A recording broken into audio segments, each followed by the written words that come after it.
আসসালামু আলাইকুম রহমতুল্লাহি ওবরাকাত।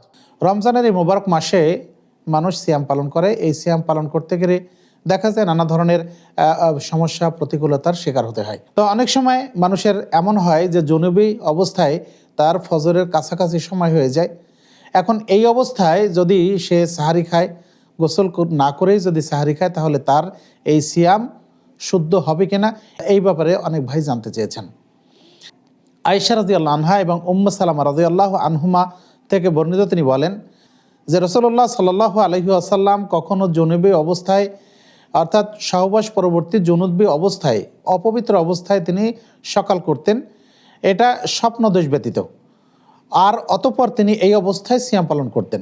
মুসনাদে আহমদ ২৪,১২০ নম্বর হাদিস।